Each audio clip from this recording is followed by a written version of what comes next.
call her Lama Lama. Why is it not connecting to my headset? Why am I hearing the phone? She knows now. You don't know I call her Lama. Lama Lama. Oh my gosh, that's don't even try to join. It's exclusive to Ayomide.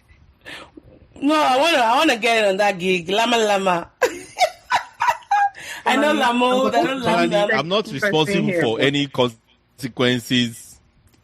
Of which I'm not responsible for any consequences from your trying to rename her, right? She sent me a message today. Said, "Am I ever gonna get used to calling you Mo? Does anyone still call you?" You never knew I called Lamide Lama. I never knew that. It's all news to me. I think it's cute because she looks like a llama for Sibyl. But seriously, Emily, abseiling. I'm worried about you. I'm serious. Tolani, I don't understand. You're like so ahead of me in doing crazy things, and here I am. But that's me. Just be like, this is me. You're now saying do as I do. Don't do as I do. This is more. This is different. It's like someone going from level 1 to like level 10. Hey, so you're better than me. Yeah, I am. I know that already. But I'm just saying, why not just walk your way into it? But seriously, I mean, we need to talk about that. Hi there. Welcome to the More Sibyl podcast. This is a podcast for Blacks, Asians, and those who love them. I am Mo, and I am your host, ready to spark your curiosity as I take you on this adventurous ride of exploring cultures through the stories of my guests from all over the world. On this show, we get really personal, discussing salient issues that are relevant to our contemporary age and also building community around them. As our guests exercise courage and vulnerability in sharing their life's experiences, we hope that in turn you are inspired by them and that you get the courage needed to set your own stories free. Enjoy the ride, and thank you so much for listening.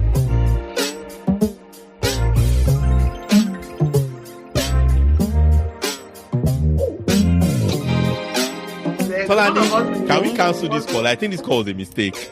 It can't be a mistake. This is one of the most requested true songs on the podcast. You in Canada. We're saying you're from Canada. Okay, let's just help us with this packaging. We can't have 3 Nigerians on an episode. It's too much. Please, you are a Canadian representative. No pressure, hey? So, hi everyone. Welcome to another episode of the Mo Sibyl podcast. This is Mo Sibyl and I am it. Just to keep you on your toes, we're saying each other's names, but by this point, any regular listener of the show would know who's who. Yes. So we have a guest today, as you would have seen from the title. This is one of our episodes where we have a guest. And I'm going to need prayers to make it through to the end of this introduction in one piece. We are not just you, Lamide. Add me to that prayer chain, guys. Our guest today is one of the most amazing and one of the most one of the most hilarious people that we know. I think she's someone that we became friends with. One of those that we became friends with independently, I think. No, I think it's... I'm not sure. Yeah, I don't know about you, though. We can talk a bit more about that. But yeah. I know that we each had... However we became friends with her, we definitely had our own individual friendships with her. That's how she's a little seductress. She'll seduce you to be her friend. And then she'll now ensnare you. And that's it. She's one of the most... If somebody... There's a word that I don't use for many people. But this is one person I use that. It's a phrase rather. Joie de vivre. Oh yeah, joie de vivre. Yeah. Right. Joie de vivre. Yeah. You know, like joy of life. This is one person who has that. But she's also someone who, especially when you get to know her, and I think this is a characteristic of people that have that joy of life, is there people who have actually been through a lot, but have chosen at some point in their lives to face life with a particular sort of outlook. You know, it's almost like I choose to be joyful. And so she's someone who is deep, but also absolutely hilarious, and who is capable of just being brutally honest, but like without the brutality. Without the brutality, actually. Which version are you talking about? But carry on. I will leave Tolani to introduce the professional side of her, because she's also she's a pharmacist. But I will just say this much, that she's a pharmacist. Pharmacist? Hey! Okay. I'm there. Off your mic. Off mic. Off mic. She just gave you a hint. She put her whole face in the camera. You know what she's... I know. Was it a slip of tongue, or you actually thought she was a pharmacist all along? She's a dentist. I mean, she's a dentist. I know. I did say that I needed prayers to make it crazy. And this introduction is almost half of the session already. But go ahead, it's fun. So so I'll leave Tolani to do the Canada part, because so the person we're speaking to is Lamide, the wonderful, delightful, joyous, sometimes annoying, sometimes perpetually. Yeah, so perpetually. no one can see this, but like when I said sometimes annoying, most people will be like, what Olamide did was nod her head vigorously, which is just a very Olamide thing to do. We all met in Nigeria in the same medical school, but we're all actually right now, as we speak, in different countries. Although she's in North America as well with Sibyl, but we're all in different countries now, right, as we speak. And I'll leave Tolani to elaborate more on what she's been up to since she moved to Canada.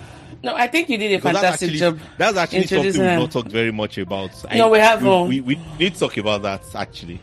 Maybe we should even expand on that. But I mean, you've done a fantastic job of introducing her. This is Lamide. For some of you that might recall, she was in an episode, I want to say last year, where we talked about, 2 years ago actually. This was episode, I think, 13, when we talked about friendship. Episode 38 maybe, when we talked about friendship.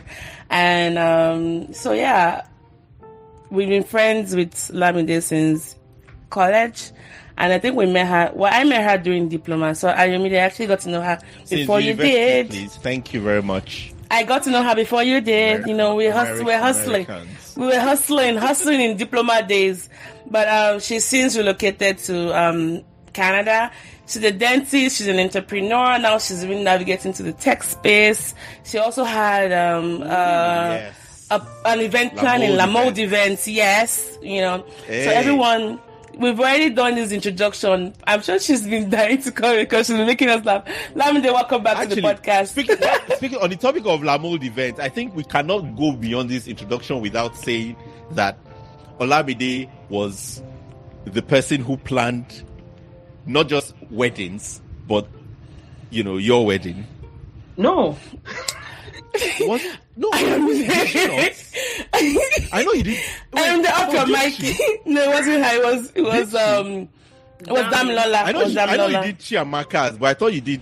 No, Chiamaka's, but not mine. Yeah. They just asked for you. I'm discharging. One more strike, you're out. But anyways, Lamide, welcome to the show.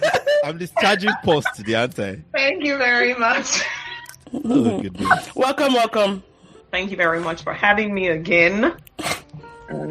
Sounding all put together. I'll just leave it there because I'm trying to prove Ayomide wrong. Why? Probably very hopelessly, and just be whatever the world calls. And that makes me happy because that means she's definitely going to prove me right. I'm actually going to set the timer before she unleashes her inner dragon. But I guess one way to probably start this conversation is, and I think Ayomide kind of led us into it to be, so how's it like being in Canada so far? What has that been like for you? Because you went there fully formed as a professional with your family, and it's been interesting. That's an interesting place to start though. But being in Canada, how has it been? It's been good. I came really prepared. I mean, as everybody probably has an idea, when you come from Nigeria specifically, probably that applies to a lot of African countries and some other countries as well. As a professional, as a licensed professional, like they say, it's very difficult to integrate. It takes years to get to that level. So depending on how much research you had made before your choice was made, you're probably prepared for it. So we came in prepared. My husband and I are professionals, so it was, people said we were insane and asked us, like my elder sister was, why? Like, and the why was strictly because I really want you guys to go, but I also know you kind of have to start over. But we're good with that, and we did, and it's been good. It's been good. So I know you have kids as well. How are they adjusting to it? More like how have they adjusted? Right, those little buggers, they're so flexible. They have totally, I think they probably adjusted way before we did. Okay. I don't know how they did it, but now I'm being very intentional about reminding them of things from back home. They have totally adjusted. Their so-called besties, they thought they couldn't live without. They got their besties almost immediately. They have their cliques, they have their teams. They're good. They're not loyal. These kids are not loyal at all.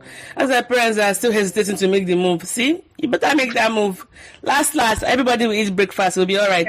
Everybody will be all right. Yeah. Oh, well, good to hear though.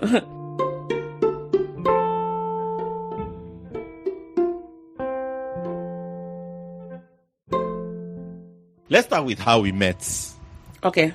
I think let's start with that, right? Okay. So how did you guys meet? I'm curious to know. If you remember that. I can't remember. That's it. Thing. I don't know. That's why I said she's a seductress.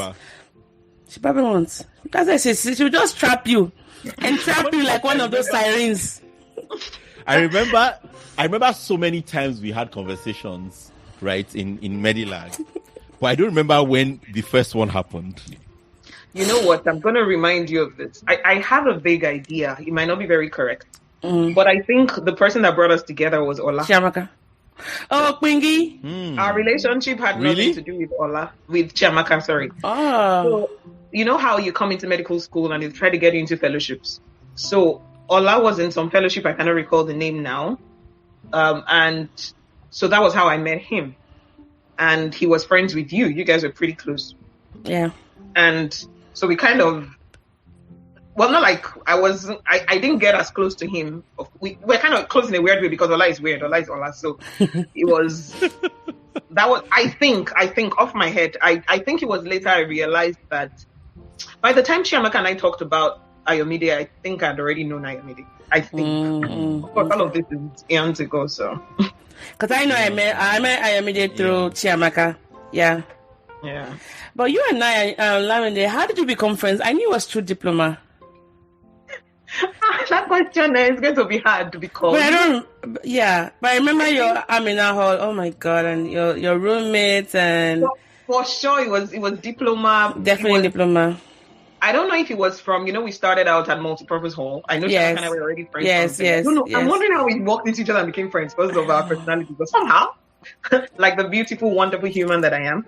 But Solani and I it was pretty early on, though. Because you Adora, me, you, yes. And stuff, we were already cool. We knew, yeah. So it was pretty early, my charm is irresistible. It's funny how you remember when, but you just don't remember the exact, happenings. So, yeah. Yes, cool. I'm gonna take us. I don't know if that answered your question, Ayomide. Oh yeah. So, Lamide, I'm gonna put you on the spot a little bit, and I think it's something Ayomide and I have actually been talking about. Perhaps you'll be a good candidate to explore it together. So, remember how I had put that stuff on my WhatsApp status some days ago about loneliness? And just how I think I scored, okay, for context, guys, this is scale where you answer a bunch of questions and then it tells you how lonely you are compared to the average norm or the population norm, by the way. So if you score 50 and above, it's kind of high. And I think I scored a 52. And then Lamide was like, I can't remember what you scored, but you were surprised that it was that high. I think we really didn't have a full conversation. But I'm curious to know, like, even casting your mind back now, what factor did you say might be responsible for that high score? Or maybe another way of asking this question would be, given that you moved from Nigeria to Canada, I mean, they both have their merits. Nigeria specifically, we're very socially cohesive. We've talked about just how that can impact your mental health, moving to a different country where they're not quite as cohesive. And loneliness is a big factor that I think a lot of us can relate to. What has that been like for you in Canada? It has been... Now, this answer is separate from the questions from that survey or this test thingy. The test thingy was a surprise, but like I had told you, it was largely dependent. You could answer why. And I felt, like I said, the answers were pretty... I don't want to say static fields. That sounds very they were pretty. It was either this or that, and I just thought that there was no middle. Yeah. So the scales didn't have neither disagree and agree. It was 4 Likert scales, and I don't like questions like that. There needs to be like a neutral point. So that's also a demerit. Good observation. Good observation. Worst case scenario, like okay, this I couldn't be bothered about it. But moving to Canada and loneliness now. Okay, I can't remember what the introduction was, but the irony is for people like you and Lamide that know me well, it's like I'm some social. But the reality is, even in Nigeria, I'm very Tolani knows. I'm like this with my people. Now, the other difference is that I can meet a bunch of complete strangers. I can walk into a room where I know nobody, and in 10 minutes, I'll be having the time of my life, and it will seem like we've all been friends forever. It took me a long time to agree that was me, but I've come to terms with it. But I'm the extroverted, introvert, or what have you. I will still rather, on a good day, my best place to be, even in Nigeria, was to be at home. Like, to get me to, my husband still says it's a thing, to get me to dress up and leave is a big deal. Proper homebody. Yeah, 100%. But every career I had, everything I was doing at the time had to do with people. And that kind of came naturally. So it was like a win-win. Canada has been different. My family and I were very close-knit. Not having them has taken its toll. There was the plan of staying in touch, but time difference has not made that as solid as we had hoped it would be. So moving to Canada, did it have something to do with that? I would say no. In the context of that, because the questions were pretty, do you have someone to talk to when you want to? And I felt this question that's just a random example. Like, I'm a married woman, a happily married woman. I can talk to my husband. So, and I know that that's not what the question is asking. Yeah. I can talk to my husband, but do I want to talk to him all the time? No. And... No offense, ma'am, Dr. Shomae. No, absolutely none. He's tired of me. Like, you get what I mean? Like, I might want to pick up the phone and talk to Ayomide. Oh, we'll talk about my last call with Ayomide after this thing. But yeah, you slept off on me, young man. Who does that? He slept off. And then he had the guts to say, oh, I wasn't feeling sleepy at the start of this call. I'm not making this up. On my birthday, oh, la, la, la, la. Back to the question, Jerry. It's even worse. The only time somebody should not sleep off when you're doing sex and then doing a phone call. Look at how you just... We were never going to have sex. That was our only option. That was a straight bullet I was expecting. A very straight bullet. I can. What's it called? So I am going to change your ways. Yes. So that was moving to Canada has taken its toll, to be honest, because my place has always been my friends, my church community. Yeah. Because I'm always very hands-on wherever I find myself. She sings, by the way. And then my career. And I am wonderfully. I am always kind of busy with every of those things because I'm always in some sort of position where I needed to do things or be a certain person. Okay, maybe some leadership roles and what have you. So it always kept me busy. I never had that time to just be. And Canada gave me that. I mean, I came to Canada during the pandemic and then was like, okay, and I had established a community kind of even before I came into Canada because long story, but I had in my city, I'd come before a few years before then, and I had made some friends. So, but it wasn't the same. Yeah. It wasn't the same. But it was good. My husband would say those were the happiest times because I didn't have to. You know how in Nigeria you didn't have to do stuff, had to go out, I didn't really have to. But also it took its toll. I think being away from my siblings has been the hardest because the dynamics kind of changed some years ago and we got closer. and there were some things happening at the time I moved. So I think that would be the biggest thing. Everything else, I mean, right now I have my people. I can call people, have play dates with my kids. My kids now have their friends, and I have my friends, and I now have a church community. So all of that is so you've built, sorted. you found community. Yeah, that's the easiest thing. But there's community and there's community. Oh yeah, we'll manage whatever we have. Exactly. The thing is, you can never compare the community you've had 30 years with. Or even if you're counting from just like uni, like that you've had 20 years, it's 15, 20 years with. So the community that's like 5 years old, like the community is not even a teenager yet. Yep, can't even drive. It's not legal enough. I don't know about you guys. The older I get, the more reticent I am to making friends. Like I can't start all over again, telling you about my tics or my hang-ups. Like I'm very reluctant to make new friends these days because there needs to be an app where you can just scan something. That is because you feel that if you're going to make friends, they need to know those things. That's the mindset you need to take away. Those things will come up. But you know how I am. You know how I am with friends. I like depth in friendship, right?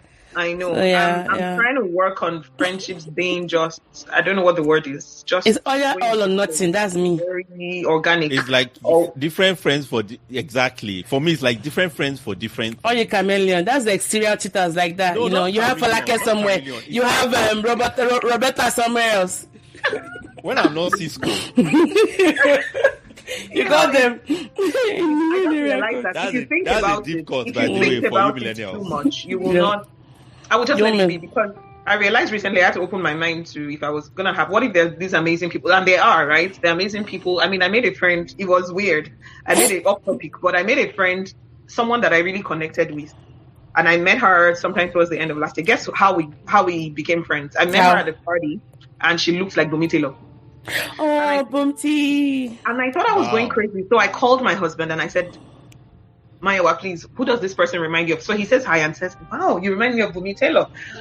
So it was, and I found out we had the same values spiritually and stuff. And it has not been the same. Like if I check my chats with Tolani and with her, you probably think this is just a very weird acquaintance far away. But it's different because I just know we have this connection. I mean, she told me over the weekend she's moving to another city, and I am not very emotional, and I go emotional because I'm like, I finally, because everybody looks at me, even in my church, and thinks everybody's friend. And everybody everywhere. But my husband knows that. In fact, when I go home, I told him that if I asked you, are connected with the most in London, I'm like, just this person or this person. And I said she's moving. So it was a big deal for me. Yeah. So we can, my points to that, all of that is we can make really great friends. You just have to give it a chance. We can put in the work. Yeah. And let things, all those ticks and stuff, come on, figure it out over time. But what I'm looking for right now is just friends for Arife. Because I think I'm good with friends for now. You can never tell. Yeah. You know what it just occurred to me? That Tolani, maybe the real issue, and it's not an issue per se, but maybe the thing is more that your friendship cup is full, so you're okay. But maybe that's if that were to change, if that were to change, you might find that you feel differently to what you're saying. No, but I actually need friends around here. Because I was thinking about, I don't actually have friends within my age group around here.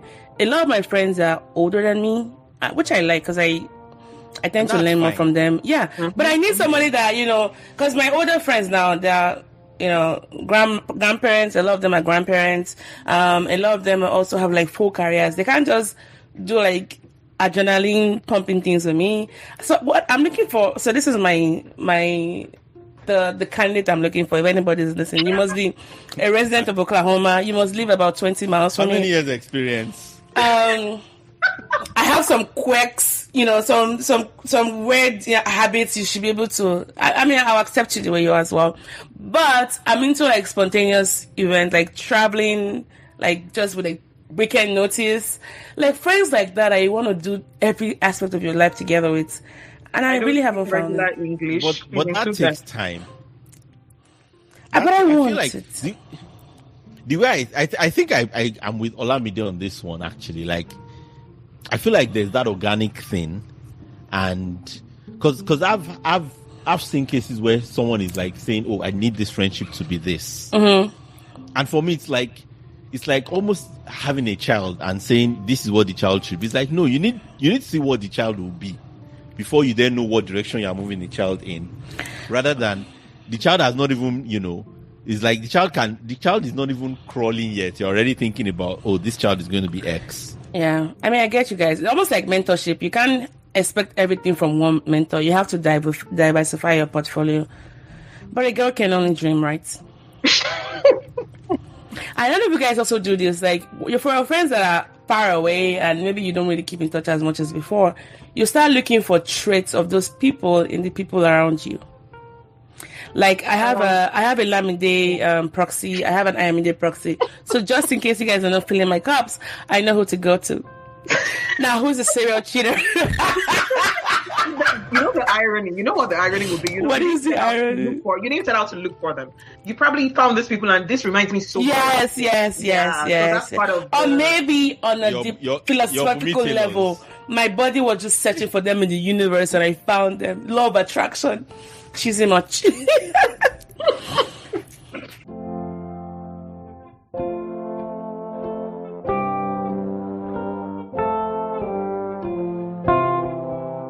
But I mean, you came during COVID. That's quite interesting because if anything, I'm saying, yeah. I mean, of course, it won't be Lamide. Exactly, it won't be Lamide if she didn't make something that drastic. Yeah, like, what do you? Because obviously you can't compare it to any move, but I feel like you've probably had enough chats with people to have a sense for.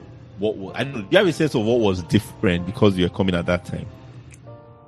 Yeah. Even though I know it might be difficult to compare because it's not like you have some experience of coming. Even before she answers that, talking to people. Let's just acknowledge that who moves in a pandemic. Let's just acknowledge just the extreme nature of this person that we're talking to. Tolani, we don't question Lamide's decisions. We have to. Who will? Let me. I can help put it all in context. Okay. So obviously, I have to. I don't do any. Okay, at this point I can't say I take the glory for that. We wouldn't do anything if we don't feel led by the Holy Spirit. Let me make that very clear. Sure. Now, this one was. I won't even. It didn't come out from a place of okay. So we wanted to move. We considered moving that year. Actually, I bought a ticket from sometime later in the year. That okay, maybe not. But I had a lot going on. I had a dental practice. I had my business I was running. I had stuff going on. And I just felt, that kind of ticket that I think I can change it. My husband wasn't working in the country at the time. He wanted to spend a certain number of years where he was, and he hadn't yet met that. He came, so everything kind of happened together. He came on vacation to Nigeria it was February, was it 19 or something? And the airports were closed on maybe the 23rd. Like a few days after he came in, the airports got closed. So my husband was literally stuck in Nigeria. That's first. Now, the first businesses that were told to shut down was dentists. It was said that were the highest risk of getting. And risky. I had events lined up. No events could hold. So it seems like everything I had going on had to stop. It seems like if there was ever any time anybody would say the universe was saying something, it was just clear. And airports were closed. So technically, the universe couldn't have been saying travel. Guess what now started happening? They started having flights. Canada started saying that their permanent residents and citizens can come in. And then KLM and Air France started running what they called evacuation flights to this country. So, see what I mean by everything kind of aligned. So it wasn't so much as me. It was just like, dude, let's go. I mean, we had less than 2 weeks to pack up and go, to be honest. 2 weeks?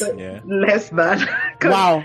The flights were few and far between. There were a ton of people people had just come into Nigeria to just do stuff, So a lot of people were stuck. Yeah. I didn't even realize how bad it was until I started joining the evacuation groups. And I'm like, what? On this group is full. This group is full. I'm like, oh my God. So there were flights were being flown at ridiculous prices, but ridiculously cheap or ridiculously expensive. Ooh, ridiculously expensive. And there were no meals served. I mean, there was COVID. It was still the heat of COVID. So there were no meals, no nothing. But they were saying that they had to let's not expose Nigeria here. They had to do some things to be able to fly and use our airports because technically it was shut down. Yeah. So it was costing them much more. So it was, but people were still going. So anyway, that was how that happened. So it was kind of not me figuring it out too much. I didn't have much going on. I was tired of doing nothing. And everybody said when I got here, I would be doing nothing because here too, it was locked down. But I'm like, okay, do nothing here or do nothing there. had to pick my nothing, right? So. Yeah. I mean, I'd rather be here where there's internet and light 247. Trying to turn on my generator. Yes. Okay. I mean, I guess sorry, go on. No, you go ahead. No, sorry, go ahead. I like watching. No, I was just going to say that's just so dramatic. Like, but it also explains why, because I know there was a bit of confusion, and I don't know if this was clear to you, Lamide, but there was a period when I was like, okay, Lamide is in Nigeria. Okay, no, Lamide is in Canada. Wait, what? It's like, wait, yeah. Was she not in Nigeria just yesterday? Like, is that how people just, like you were like, eh? Yeah. Like, and it wasn't like she was visiting. It's like, oh no, I'm in Canada now. It's like, wait, I don't understand. I live here now. But I've already said, if it's not dramatic, it can't be Lamide. You've already established that fact. We're just going back full circle. If it's not dramatic, it cannot be Lamide.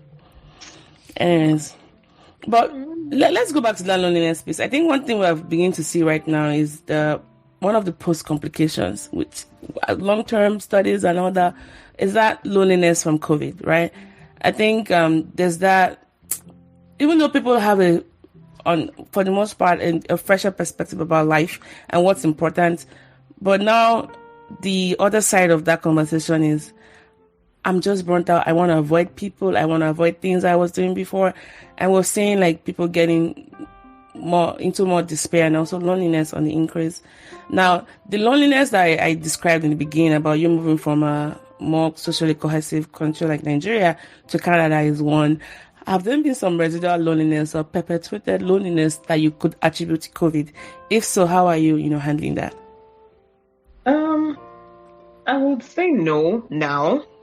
I think during COVID, I had time before I traveled. The pandemic before I traveled, I had time to establish some really deep relationships. I had time, not establish relationships that already existed. I then had time. I typically naturally don't have any time on my hands, right? So then I had all this time and I didn't know what to do with it. And I had internet. So it was a good time for me. So I was able to it wasn't a lot of people naturally expectedly, but I was able to really get into people's heads. Now, this thing you described was happening and it was huge. But I was fortunately able to be there for people that had it really bad. I wouldn't say I did. I had the little twists and turns around it. Remember, I'm a doctor, so I could kind of move around Nigeria. So that kind of helped. Moving here, yes, it was a thing. I'd say my smile is my superpower. And I'm a hugger. People ain't know. I'm a hugger. I'm very touchy-feely. So all of that, COVID took all of that away from me. So there was a time, you got here and you had to be all masked up, and no more hugs. Locked in. And so it was just, and so you're smiling behind your masks and you have your goggles on, your glasses, and nobody feels it. And it was weird. But no, I wouldn't say there was a direct link, to be honest, for me. Thinking about it honestly, maybe not. Maybe not. I didn't get to do my goodbyes where I would have loved to in Nigeria and stuff. That's the only part COVID. The suddenness of it, right? Yeah. I'm sure people were thinking that maybe she knew about it or she didn't tell us. You know how when Nigerians are traveling, that's when they become low-key. You don't tell even your... Yeah, but what abroad, eh? I like that. I've not heard that in a while.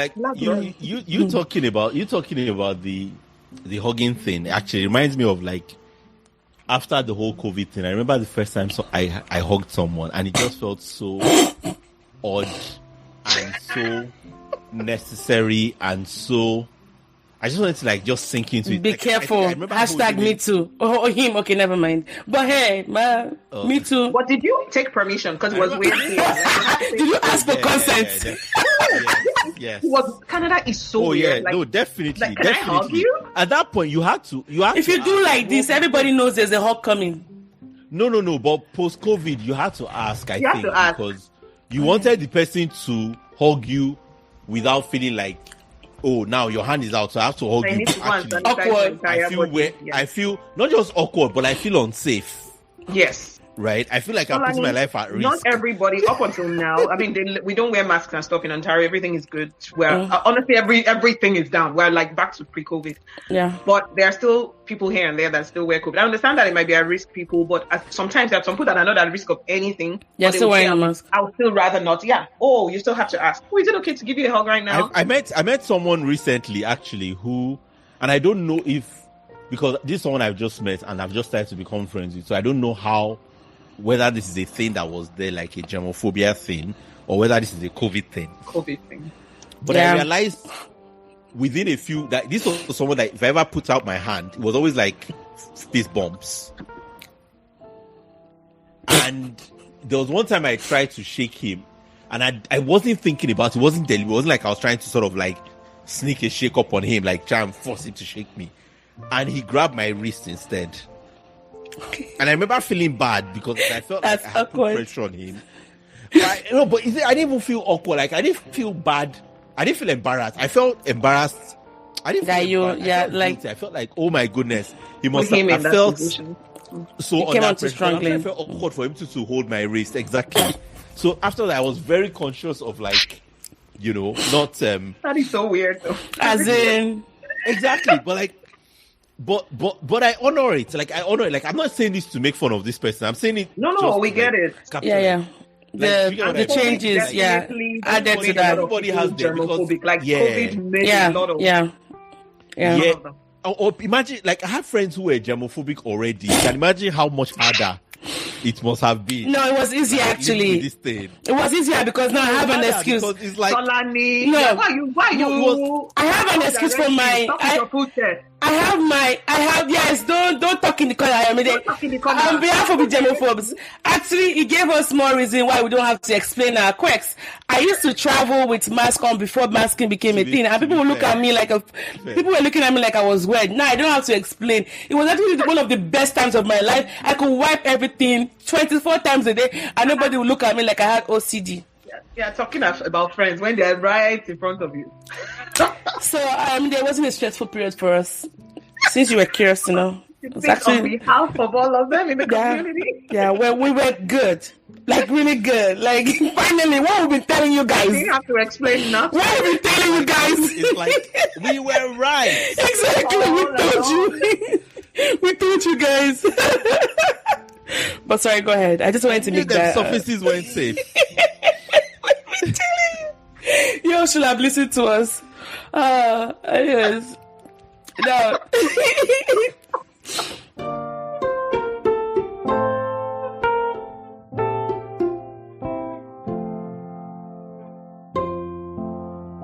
Well, I was going to ask something.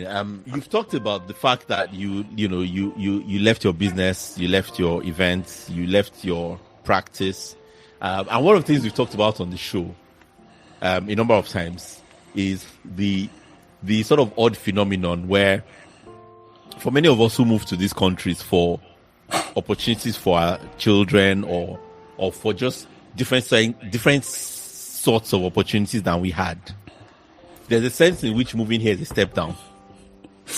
And I wanted to ask what that experience was like for you. Like, did you feel the step down in many ways, or were there ways in which it was mitigated for you, or ways in which you still maybe like, man, like you don't have that domestic help anymore, or the driver, like, like, or even like just you're running your own business, and like,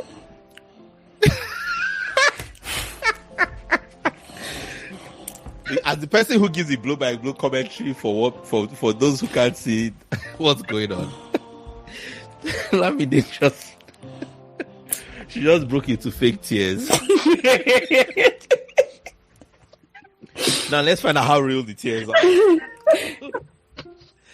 Okay, there was a part of your question I didn't get, but I got the latter part about the domestic help. Yeah. You said, did I feel like there was a step down? Like, usually it's a step down. Yeah, but most people don't think of it like that. But it's been a step.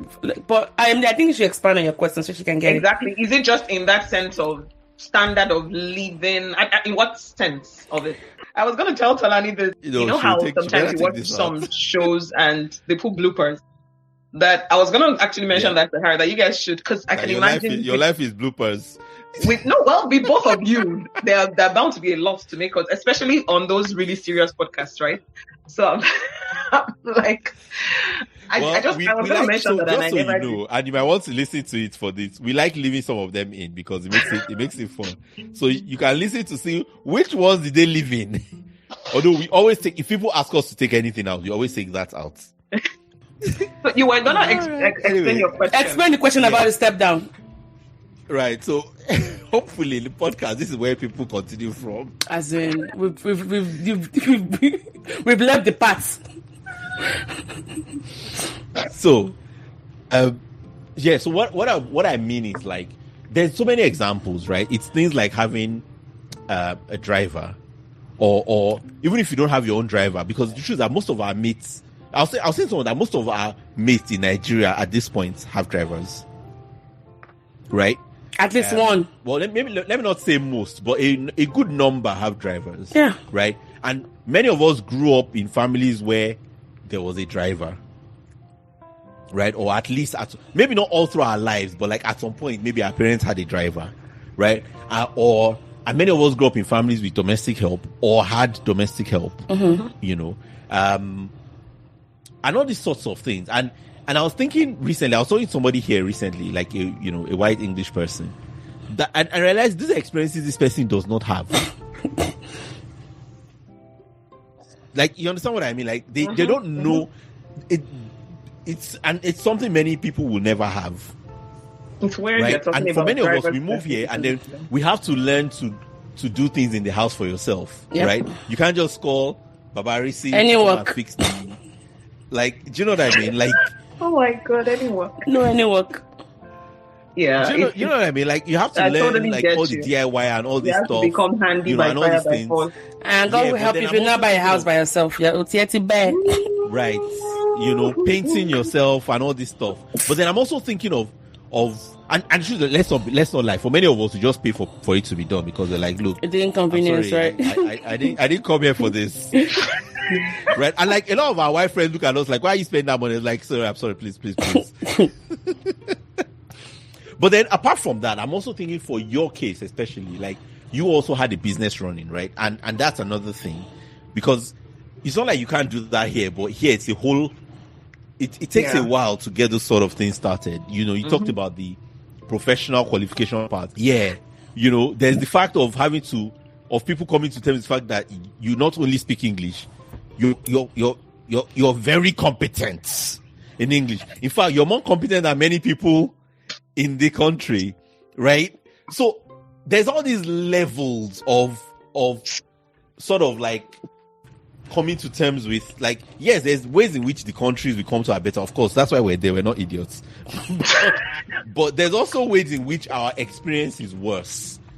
And I think it's something a lot of people don't realize, right? Because people think, these people coming here are coming to live the better life, and they think it's like all round. It's like, no, it's trade-offs, right?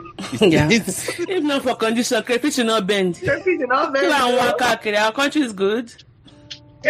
So, I after that long introduction, like, I'm just saying, like, what was that experience?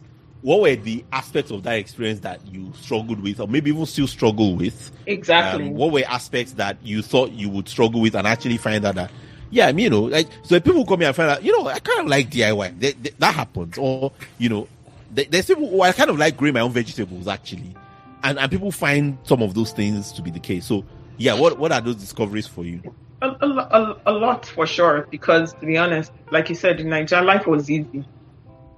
And when I say that, my head now goes, so why are you here? But you know what I mean? Like, exactly. I know. Relatively easier. Yeah, I know what you mean. Yeah. Easier in some ways. As long as you could afford it. Let me put it that way. Mm-hmm. So, and yes, because it's not easy for many people, let's be honest. We're not in badly. So, I had all sorts going on, very parallel careers and businesses and stuff. So I needed all the help. I had my nanny, I had the person to clean the house. That driver part might not be as common as you think because of safety issues. One of the reasons why we're here. So there's been a lot of skepticism around having leave out help in any form, like for security reasons, with kidnapping on the rise and stuff. So people are a little more skeptical. People are always like drivers. You make calls in front of them, they are aware of tons of stuff. Anyway, there was a lot of paranoia around drivers. But yes, because as I lived in Ogbak, which is like the mainland portion of Lagos. Once I have an event on the island like this, I have a driver taking me there. Like I didn't like driving. And my husband, who was my driver, was not around. So I needed to have, I had a couple of people that I could, we need to go here today. And of course there were Ubers as well. But my point is it was easier. Now coming here, that does not exist. It's not that, oh, you can't even afford it. Nannies exist. So they're here, but expensive is an understatement. And it's like you choose, do I want to pay for nanny or maybe have a child? Like, you know, it's like, can I pay with this child? Honestly, I was telling my husband a couple of weeks ago that I don't even care that as soon as I can afford it, I'm going to get, because I feel like, okay, what's it called? Let me put this out there. I'm not all this cleaning and house chores. I'm not, I told my daughter a couple of days ago, I feel it's a waste of my time. Like, I can't do them, but I don't want to spend so much time doing it. Tolani derives joy from cleaning. You know, I don't. Be careful how you say it. I am there. Things I'm a germaphobe. So it's weird, and I cannot stand everywhere being unclean. So it's. But now I'm at the point where I can't pay for someone to come all the time to do it. So it's a little. I understand what you mean. So yes, in those regards, maybe a step down. I mean, owning businesses or making a certain level of income per whatever the. How do I put it? I don't want to say, you know how people will now, what's the word? GDP. I need to borrow me English. You know, scrap. Yeah. But you know how some people will say that, start texting that they earn a certain amount abroad, and someone is like, no, the cost of living abroad, you need to, whatever you earn is relative to what you need to do. Yes. So it was, that also was, it's in a bit of knowing that. So basically high cost of living versus high standard of life. Standard of living. Yeah. Just think of it like as they're earning the money, they're collecting it from you. They're collecting, which wasn't exactly the case back home. I mean, yes. So it's just all of there are those differences. But overall, would I say a step down? Yes, in terms of those comforts. But I don't know. I feel like those comforts are being made up for. I mean, sometimes I think it's unfair. Yeah, which is the other part I wanted to know about. Like, what's that trade-off for you? Because, like I said, you're here for a reason, and we're all here for reasons. Are we? Just kidding. Says the person who's been here longest of all of us. Oh, that's true. Who's been here longer than you and I? In their brother, me senior. No. Can you I didn't think about that. Who that one help? I beg. Oh my God, I just remembered when she did her. What exam did you do? TOEFL. GRE. Oh my God, I remember she did hers and told. Oh my God, memories. Yeah. I'm just gonna leave that. And what's the trade-off? She jackpot before jackpot was a thing. And it was very intentional and planned. She didn't jackpot because Nigeria was. I don't know why she jackpot, but it was a strong desire for them.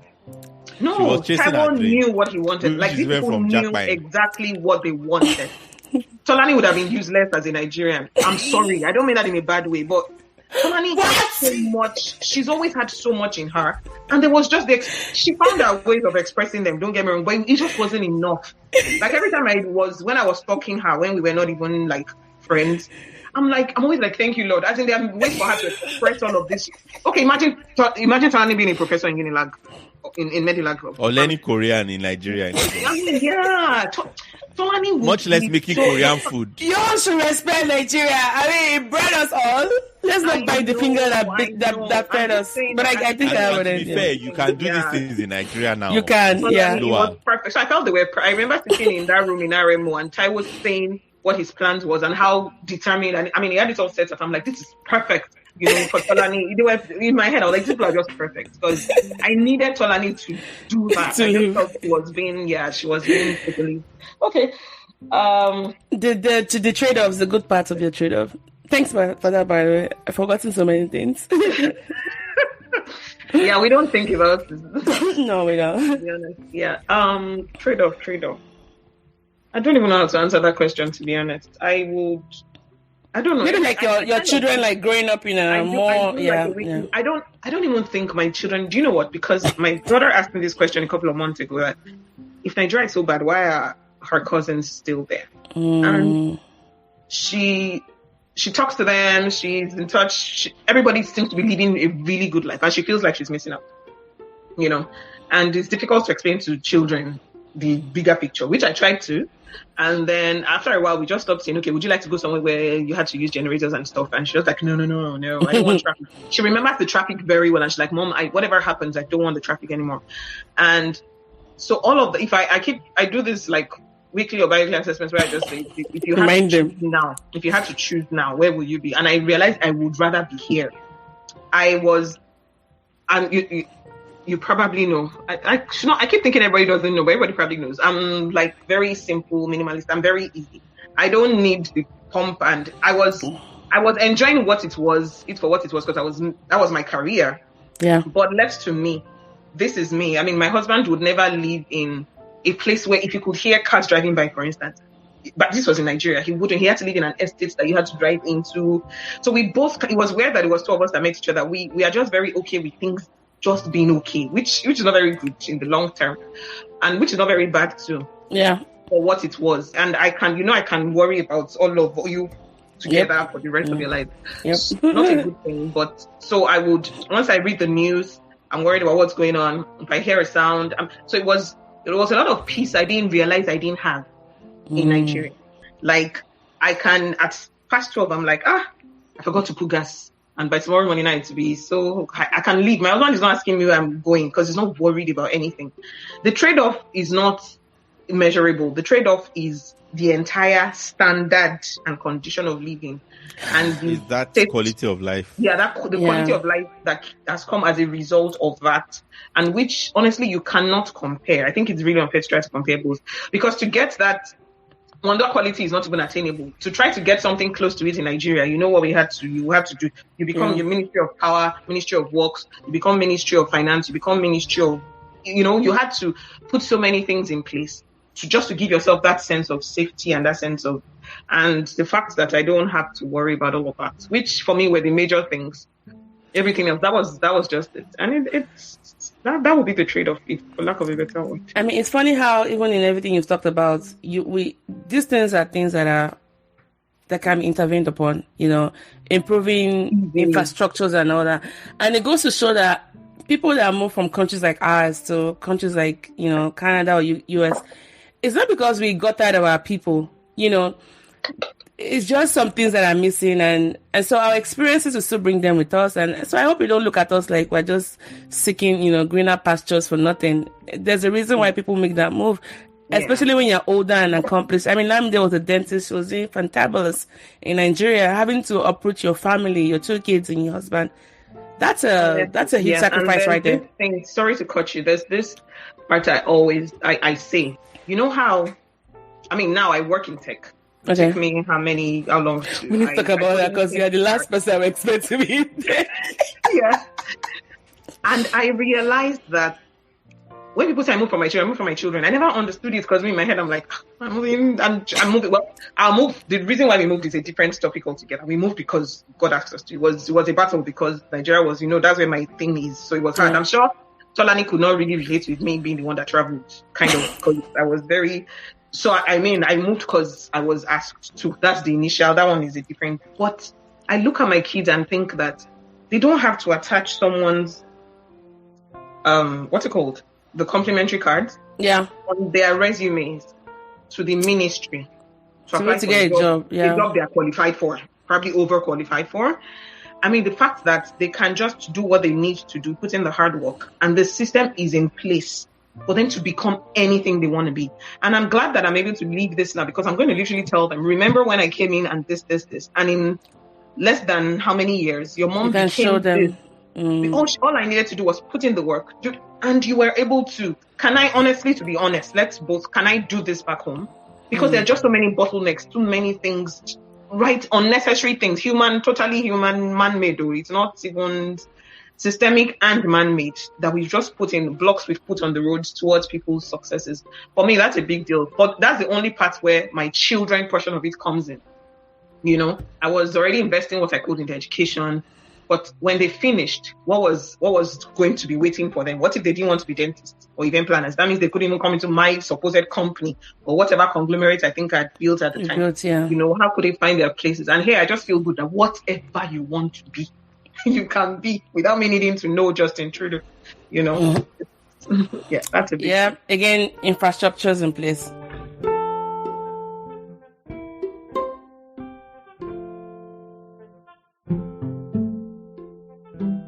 Yeah, I just wanted to say something to that last point about infrastructures. Yes. Because I think I've said this to you, Tolani, before. I don't know if I've said it in a conversation with Lamide. About how, for me, one of the beautiful things about good, like a kid way to think about the difference between good systems and poor systems is that a good system allows ordinary people to do extraordinary things. Yes.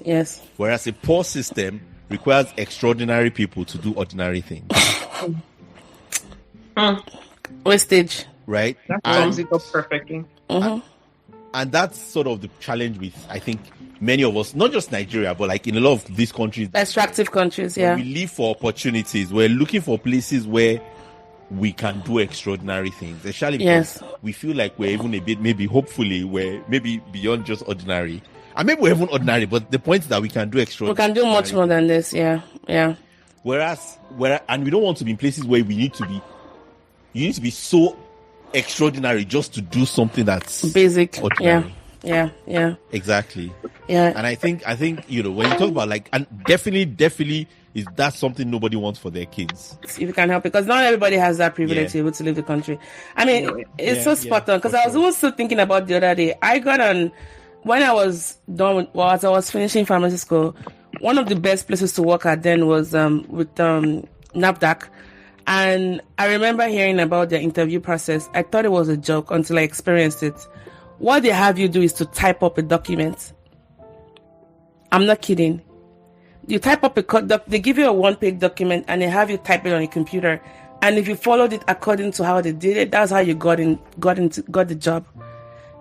I'm a pharmacist. Wait, what was the role you were going into? Just an entry, regulatory officer, like an entry position after pharmacy school. After spending 5 years, nothing about drugs, nothing about that. NAFDAC is National Association of Food and Drug. It's almost like the FDA equivalent. Is this how best you want to use your pharmacy brains? Of course, I got the job. I think I was the second position, so I ranked number 2. The first person was the best typer. I was the second best typer, but I didn't take the offer. But I go back again to that question, that thing I immediately just said about ordinary people, the extraordinary people doing ordinary things. I'm sure pharmacists listening to this can back me up on that. As if that was, I don't know how they're doing it now, but when I finished school, that was how you could get into NAFDAC. Anyways, I was going to ask you this dark question. I mean, it's a little bit dark, but whatever. You know how I be. One of the things that Lamide said in the beginning of the podcast. Why are you so obvious, Lamide? I mean, that I knew you were going to say that. One of the things that Lamide said when he was introducing you was talking about your joie de vivre and how it's typical of people who have been through so much, but they've made that conscious decision to always live in joy. And not just living in joy, but you are almost like you're infectious with it. Anybody that needs a daily fuse of optimism or just to cheer them up and make them think about life in a kind of different way, they come to you. And I give the example of how when we were in diploma and I was crying about my dad not giving me money, and then you looked at me like, why are you crying? By the way, I don't have this and that. And I looked at her like, what?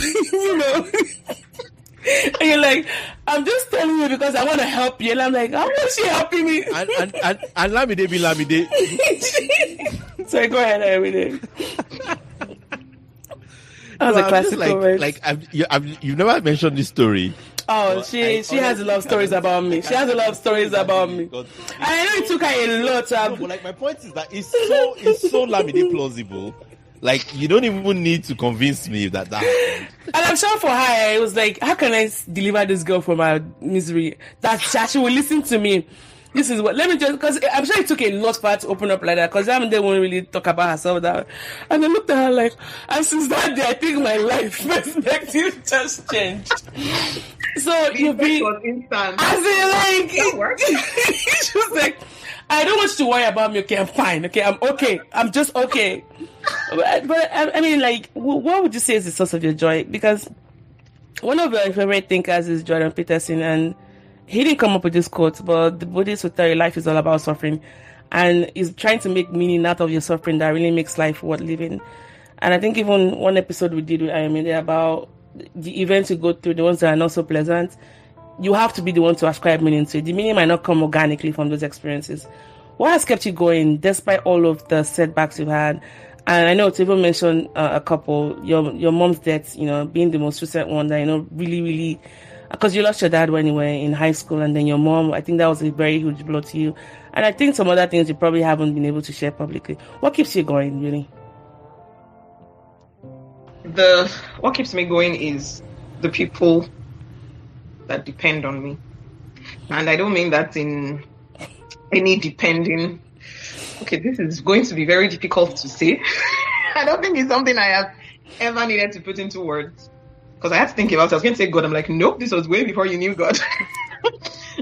To this level. Okay, so I think the first major blow I would say that happened in my life or to me will be the first one. There was one, then my dad's death. So it wasn't high school, it was after high school, just before diploma, just before we received diploma, which I realized a lot of people didn't know because apparently I didn't talk about it. And even at the point when he died, I realized we were super close. Like I told you, my grandma came because she said, how is Lamide doing? Or they call me something else at home. How is she doing? I'm coming all the way just to see her. Buki, yeah. How is Buki? I mean, that's what she was saying. And I'm like, yeah, did everybody know how close we were? But in the midst of that, from that day, the next day, I mean, he died. They took him out of the house. I walked around the few hospitals around to find which hospital they took him to. And I found him. And the only thing I could think about at that point, I think it's just maybe my way of dealing with stuff, was how is my mom doing? So that was I realized that was my initial response. Of course, all of this I'm analyzing at a later time. And so everybody's looking at, the typical Nollywood, life is over, throw myself on the floor kind of ceremony. And I was hurting, the kind of hurt I could not put into words. But all that was on my mind was, how's my mom doing? And so I went back home, got her drugs, took a flask of water, took it to her. Take your drugs. And I said, can someone drive my mom home? And then, where are my siblings? Like, where are they? Then we have a sibling in Bangkok. How do we bring her? Were their phones then? Yes, it was just when GSM came to Nigeria, literally that year. When everybody had access to it, yeah. My father's SIM card was 25,000, 22.5. He won't let anybody forget 25. And so it was just all of that. Man, I remember when those things were super expensive. I bought mine too for 22.5. Same amount I bought my phone, my ex. 22.5. I'm like, dude, seriously? Then eventually got for mom. So of course my sister didn't have them just yet. Yeah. So it was, and when the whole drama, sometimes you already have drama going on in your space, and culturally people would visit. I mean, the time you just need to be alone is when people would visit. Don't remind me. And which was not the problem in itself. The problem was I was very concerned about my mom. Now, every one of my siblings were hurting. And I know nobody was trying to ignore anybody. It was just everybody's. I mean, that was the first time that kind of thing had ever shaken our world. And I realized I was concerned about everybody. So I wanted to ensure everybody had eaten, even the people that were coming, that came to visit Mom C, that were just relatives. Oh, have you had something to eat? So I'm in the kitchen trying to make something. Oh, there was so much bread. From everybody. Everybody gave me bread. So I also made it my duty to pack bread for people to take away. My point is, I kind of focused on why bread. Why bread? Because it wasn't too spoiled. I'm not being NEPA issues, Pele. We had more bread than a bakery. Wow. So I ensured everybody would take, and they were like, but we brought it. Don't worry, maybe it's not the one you brought. I can shuffle it, So I realized that from a very young age, I had found myself being in a position where I was, I don't want to use help, but there were people whose whatever, it was dependent on me. So I tell my daughter that your mom started marriage counseling at 12, and she made me sit down to give her the entire story. I told her how I had run out of books to read, so I had to go into some person's room and read all his marriage books. I just read it. I read everything, so I didn't know what to do with it. So I would just be counseling old people. They were talking about relationships. I had no idea what they were saying. I read M&B, so I knew what relationship was also like, the romantic part of it. But I also knew that they all needed to do is the Jesus way. So I will now be forming. It wasn't deliberate. I just found it happening. So I've kind of always been in that space. So I think, to be fair, that's what keeps me going. Because if I think about it, I mean, I was telling you recently how devastated and how much of an effect I think even my mom's death had. But all the while, I couldn't focus on me still. Because I'm like, there's just this ton of people who need my advice, who need me for this, who need me for direction, who need me to pray for them. So I need to be in the right state mentally, spiritually, physically, you know. So I would say it's nothing deep, probably just that. Yeah.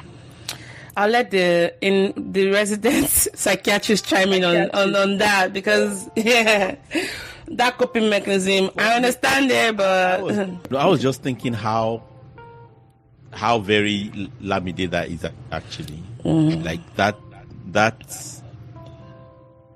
whole response of wanting to think, okay, what does everybody need? You know, what can I do to help them? How can I be there for them? That sort of thing. That's just very honestly. And I think, yeah. How do you feel it's played out for you though, so far? Like up until now? I think it just prolongs your grief. That's how I think. If I had to do it again, I'll do it. But did it? Well, let me put it this way. I eventually had my breakdown. I eventually got to a point, which was where that whole test thing, that was the question of that whole test and stuff thing, because I realized that I just didn't know how. I still tried to tell Tolani this recently, but I just felt, oh, is Tolani, should we get it? I don't know how to express it. I won't say it played out well for me. I still have a problem expressing myself, my needs, what's going on in my head. It's a big problem. It's a problem that, you know, I had friends, like, I've had friends tell me since medical school that, you know everything about me and I seem to know nothing about you. And I'm like, it's not deliberate. It's not. Someone even once called me and told me, did you have any bad experience that made you not trust people? I was like, how? She said, because, to be honest, I don't know anything really. I'm like, yeah, it's not deliberate. I mean, if you ask me till now, I still feel like I'm one of the most open people. If you ask me the weirdest question, I'll give you the answer. Maybe because it's you guys, but I'll probably just answer because it's not a secret. It wasn't intended to be. It was just, maybe nobody asked. Because naturally I would ask. So I can meet someone and say, how are you doing? What's your career? How's that working out for you? Are you feeling good about it? How's your faith? I would ask. I can be a bit almost intrusive sometimes. And I always ask, anything you're uncomfortable with, don't share with me, you know? But so I would ask. Now that's not natural. Well, I don't say that's not natural. That's not, people don't see it as normal. Yeah. Yeah. So I don't blame people for not doing that. I've never been sitting and thinking, oh, I'm the victim. Nobody cares about me because nobody, no. It's just, I just get it that's the other side of it is the normal, you know, and I won't say it has played well for me because I have had things I can now refer to as mental breakdown now that, you know, I might not have before. I have had stuff where everything just came to a point where everything just exploded, got to the boiling point, and I didn't realize what it was because I didn't even identify them as issues before. So I would still say, because I'm right back there now, not deliberately, not anything, but you know how it is just you. I mean, it's too late for us to change now. We're now old, whether we like it or not. So it is just what it is. I would still say it worked out well. If I look back and think about every life I have had any sort of positive effect on or played any good role in the course of it, I would still do that over and over again. Will I put myself out there more? I don't know. Would I voluntarily offer to let someone, Tolani, I'm calling you because this, I don't know. Maybe I would try. I don't know. It just wasn't something that was natural. So I would say it worked out, and there's a part where I would say it didn't, because maybe the breakdown didn't have to be as horrible as it ended up being. Yeah. Yeah. It didn't have to be that bad if I had identified it earlier, but yeah. Neither here nor there. So I'm gonna respond to that by talking about the power episode myself and Lamide did recently about dynamics in relationship. I don't know if you recall, Lamide, was it sometime this year where you were asking me how I was doing about something, and I called you out like, I would like to hear more about you, because every time you talk to me, it's almost like you're checking in on the problems in my life. And at the point, I felt like I was the problematic child that needed rescuing, and you were always there. So I've been more intentional with you in the sense that when I ask you how you're doing, give me that generic answer. I don't know if you recall just how my tone has changed, like what exactly is going on. And I'm very specific about my questions. What is going on with you? Express that. And I think maybe that's what your friends can do for you. Like bring those questions out and not just take your, I'm fine for an answer. Like, what does that mean? I need it more in plainer English and expatiate on that. Yeah. Like from this friendship, I need for you to talk more about yourself, because I don't want to seem like I'm the one that needs therapy from you all the time. Yeah, so, that's good. And I'll put this out there also, just for anybody listening. I do this thing where I say, how are you? And I get it fine, because I don't know who programmed that answer into us. But I then say, how are you really? Mm-hmm. And by the time you ask that, someone realizes, oh, is she really interested? And I most of the time break it down. If I know, I would just, okay, in this area, or I'll just, something you mentioned, you were trying, how was that? And then how, so I do that, but like I said, it comes naturally. So it might be something that will take a bit of effort from us, but it might be a better way. I'm a fan of regular check-ins, because of how close I am to a lot of people. So I kind of know what's going on. And I also know how these people look. When I say look, I mean on social media. Yeah, I know that flashlight, yeah. There is nothing about them that points towards what I know. So it makes me even more worried. So not about them, like about people generally. So I kind of feel the need to, we need to do that more often. Yes. And with Tolani specifically, I mean, it wasn't hard for me to come to you when something then changed from one of the things we had talked about. I think maybe I got my new role or something, and I was like, oh, this happened. So it was, I volunteered that information without even, I was like, oh. Thank you, by the way. I'm like, wow, this is unlike Lamide. Look at her. I was like, look just so you know, I got this role, blah, blah, blah. And like, I'm so happy, and I was like, that was good, because it would make sense to her. If I text Lamide and say, it won't make sense to him, because we hadn't had that conversation. Yeah. Anyways, I had one final question I was going to ask, but I'm going to let Lamide ask whatever question he has. This has been good, by the way. The fact that it has been unscripted, I'm so proud of us. Yes. But then it's also because it's Lamide. It's Lamide, we can risk it though. Say what you can say about Lamide, but she's your everyday Sunday girl. She will come true for you. Thank you, Lamide. We appreciate it.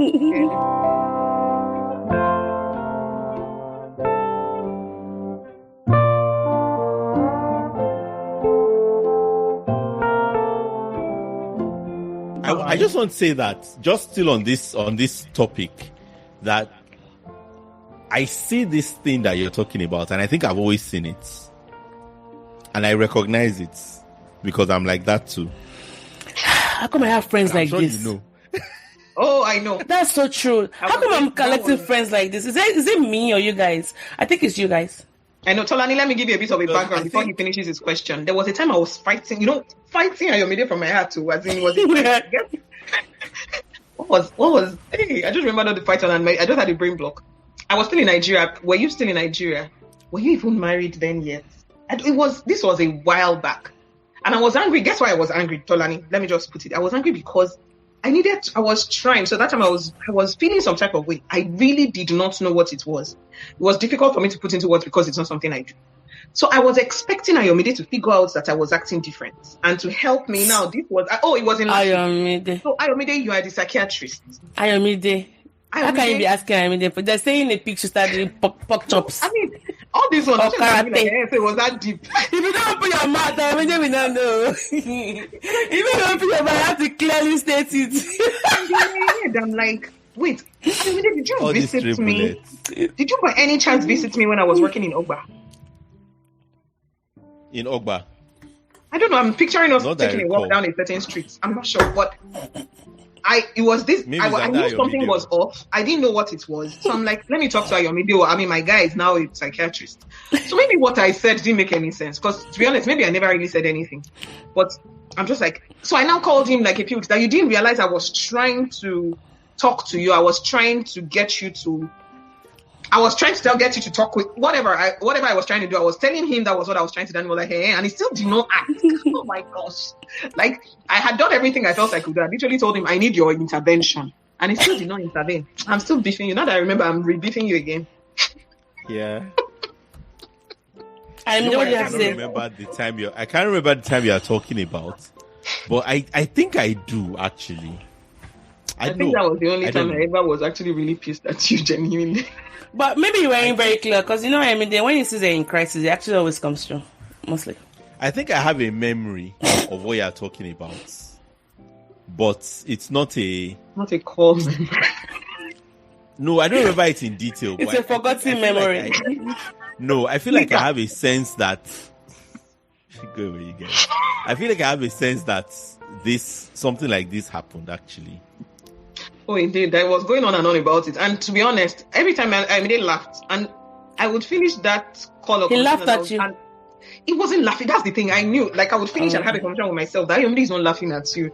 And the problem is Ayomide cannot picture. I think I told myself Ayomide couldn't picture a Lamide that was actually seriously about to talk about her issue. Like, I felt like that was it. Well, that was what I told myself. That was how I got it. Well, I don't think so. Because funny enough, I feel like, first of all, let me just say I'm very sorry that this happened. And retrospective apologies, we'll take it. I am. If only we can change the past. And the truth is that I feel this moment classic.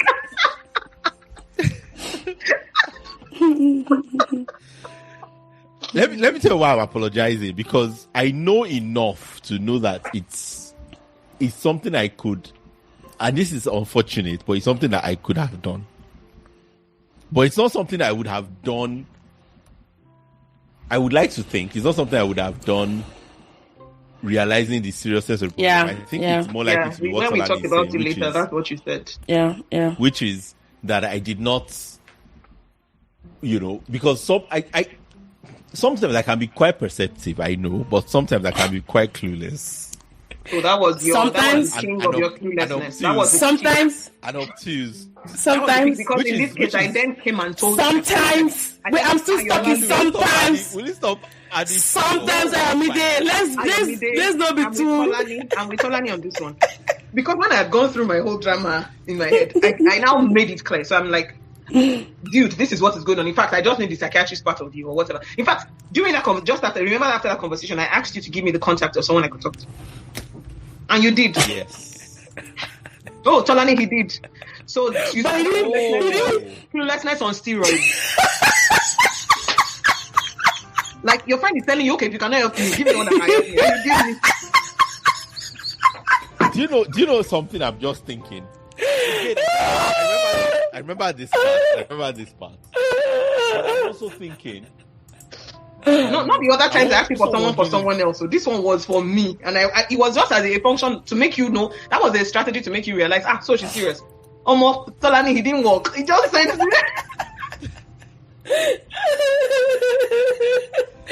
You know that. I'm actually wondering now if this may have been, a period when I was going through something of my own. Yes. Yeah.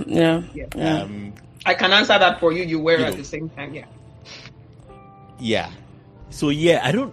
The thing is, I cannot remember what was going on. Don't try to remember it, Joy. Was maybe nothing was going on, and I was just being a jerk, and I thought, it's Lamide stuff for me to experience. I am in jerk. No. I don't know. But I know that I've not been the best of friends, people for the last couple years of my life.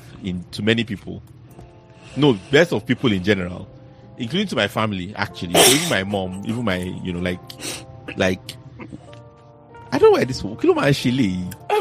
There was a period. I know I've apologized for that time, but I really want to apologize again. Oh no, it's okay now. On behalf of Lamide, I'm sure she understood for you. Yeah. Well, why are we still on this topic? You're giving me too much props. As in, that said, though. That said, I feel like the apology, you accept it. I feel like when we're unknown issue. I mean, I just want to talk to the girl. Like, come back home. That's it. That's it. Till now, I don't mean, know, it's not that deep. I feel like when that we're will go last, down in Lamide, history I as the feel most like stupid thing I've done in my life. 10 years for what? I mean, it's not that deep. Lamide, but I want to say though, I feel like Lamide, I feel like when we're in Medilag that you did actually open up quite a bit about all kinds of stuff. Not like everything, but like I felt lucky that this girl opens up to me and tells me stuff that I don't think. Is that not what everybody does to you? I mean, you're like the Vecna of confessions. The flip side of it, Vecna, what of the flip side of it is that I also got all the, other stuff that comes in Lamide. The shall we say the less aromatic stuff. Less desirable. That's it. You can't have one without the other. That's I'm life. choosing that word aromatic. I'm choosing that word aromatic very deliberately. But that's all I can say. That's you being civil and nice. Call it. Don't speak to her. You don't have to go there. You just had to go there. Oh my God. I can't believe he just said that. Oh my God. Yeah. It's stuff of legends. Okay, this is my final question. Again. Alamide had a question. Alamide hasn't asked it. Oh, he was going to comment. Yeah. Alamide, go ahead. Sorry. I think what happened was he was going to comment on that. I interrupted him with my personal beef. No, I think he said he was going to comment on that personal beef. No. What I was going to say was what I was going to say was the bit that I just said that I feel. Okay, like, I had a feeling that was it. That you did open up, and I'm very grateful that was there. But I also relate to what you're saying about like, the other thing I was going to say was I relate to what you're saying about how being in that position because I know that thing of where you feel like you get to the point where sometimes you're even trying to open up people and they're just not listening. Yeah. Because you're not supposed to be. It's like we've both taken our positions and this is not your position. I think you mentioned that friend, right, that you had that was laughing at when you told them you had issues and they were laughing at you or something like that. They didn't take you seriously. Yeah. Because you guys are the ones people go to.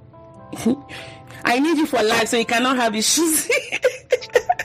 Yeah. Oh, after this call, I've also had about friends. A solid one. You will just realize you actually have your. I've had friends who have like got upset with me and literally said to me like in these exact words that why don't you let me be your friend?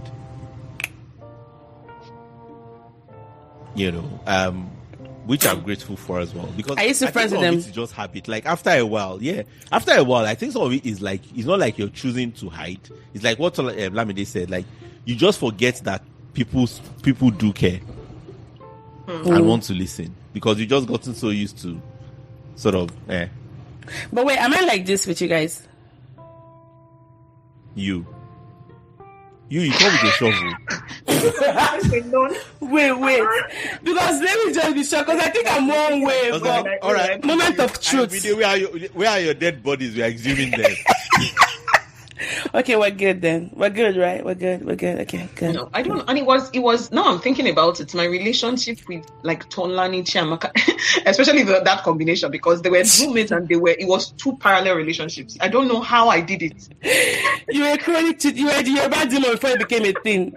I mean, I'm trying to remember what we were talking. What made us so? I mean, I loved. I don't know. Just talk about everything. Love that. I don't think the kind of love, I wonder if it still exists, to be honest. It was based on nothing, yet everything. Now. Yeah. Yes, it was just, I know, I mean with people, maybe younger people. Because we were young. Yeah, we were young, like we deep relationship. And it was like, you can't even try to come and try anything. It was unsaid. It's not like we all verbal about it. Yeah, but it was, you could tell. Like living back now, you could give him more words, but then you knew that it was special, right? Yeah, it was what it was. I mean, I knew. For instance, let me give you a very obvious example. Chiamaka she likes people, but she also likes her space. So Tolani wanted me to come and stay. I'll go back. Don't let me say, come and stay. And I knew that one of my other besties is right on the other bed, and she doesn't really like me in this room. And I didn't care. Because this bestie likes me here. So, it was just weird. And somehow we were all so good. Oh my God. Yeah. I think it's also that awareness of knowing what your friend wants and how you can abase and abound. Okay. Final question. This is another vulnerable question.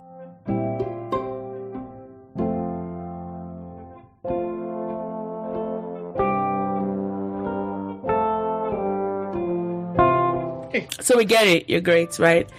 You're a mom, wonderful wife, great friend. Your siblings love you. You're a cool aunt to your nieces and nephews. Badass professional, even doing your cross career. Now venturing to tech, which I think that deserves like a whole new series. Like, let me get tech. I have questions about that, but I'm gonna let that slide for the sake of time. What would you say is one bad habit you're trying to overcome? Like, what's like just to kind of bust our bubble and just make you come down to our level, the peasants and the normal people, the normies here. What's that one bad habit you're working through? What makes you not so great at the moment? I think that's what I want to ask. Just one, Lamide, pick one. Don't share everything. We still want to keep that appearance that you're still great. I feel like I cannot answer that question. Why not? Because I think I'm all that. I don't even think I am anything in that sense. Then you have to answer. Otherwise, that's what we're gonna think, and I'm gonna goad you until you ask this. I almost feel like texting my what to ask him. It's not that deep. I'm not a great. I'm not. He will give you a list. That's my point. Even worse. What do I think will makes me undesirable? I don't know. Maybe I talk too much. I don't know. That can be it. But no, it's just something that it could be one. It could be that. It could also be something you're consciously trying to work through. So let me give you an example. One of the guests we had was he talked about just not being very good with money, and so that was one thing he was trying to work on, like to make sure. And I thought that was a very brilliant response because I wouldn't have seen that coming. Problem, you will be irritated because the only problem I have with money, not because I have a lot of it, is just learning to spend on myself. So this conversation, I literally had my husband. You're the perfect wife for Tayo. Do you want to trade places, sister-wise? I remember my husband grounding me when I should buy a designer bag. I saw it and I liked it. I was in Nigeria then, and it was really good. I mean, even your ring. So we had that conversation. I mean, the bag was, at the time, it was less than $500,000. Now, not natural me. No, that sounds like a lot now. Yeah. But for the bag at the time, it was even making me, I was wondering if it wasn't a fake.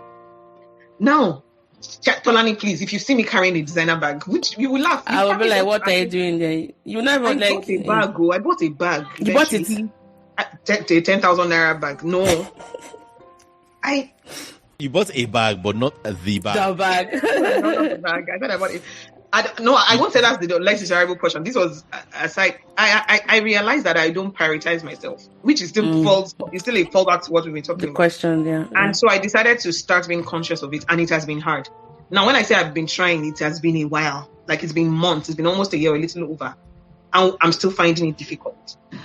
And so my husband always has to come with the reminders.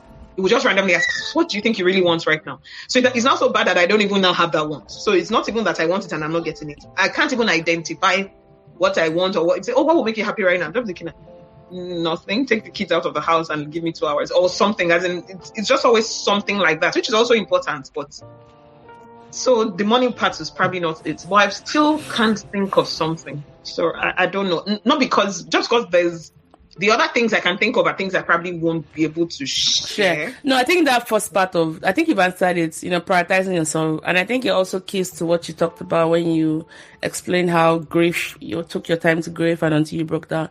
And it's a lesson I think most of us also need to learn. And I think especially for you need to model that to your kids, how to put themselves first. And it's not being selfish. Showing them that taking care of yourself is taking care of other people as well. Other people, yes. You know how the air hostess will tell you to put on your oxygen mask first in the case of turbulence before you even attend to your child. How much more a stranger? Yeah. So, anyways, thanks for answering that. And I'm done with all my questions.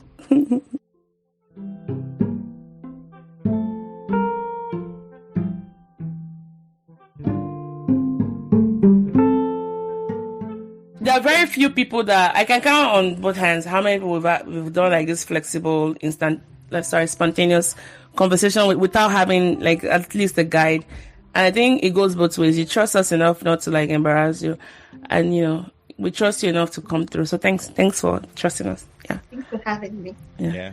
Anyways, guys, I was a show with and for me especially, thanks for being such a wonderful friend over the years. Are we going to start doing that now? You all should wait until National Friendship Day. Please get your ooziness out of that.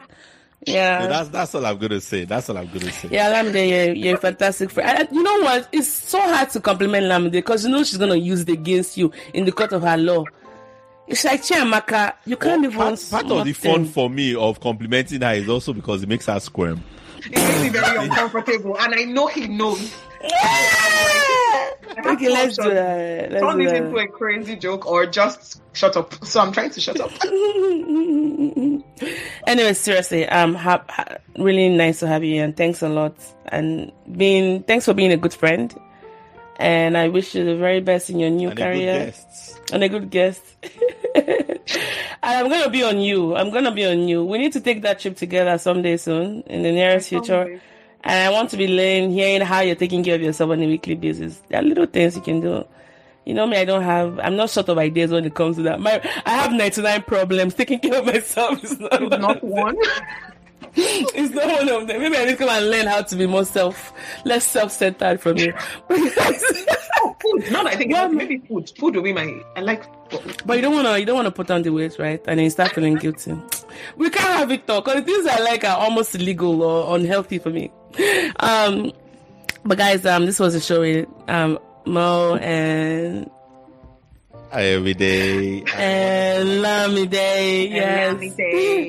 We hope you enjoyed this episode. I mean, it was all over the place, but we're sure you really enjoyed it, right? But let us know in the comments section what you think. You can email us or check out the website, and don't forget to subscribe to the podcast so you can be alerted about new episodes.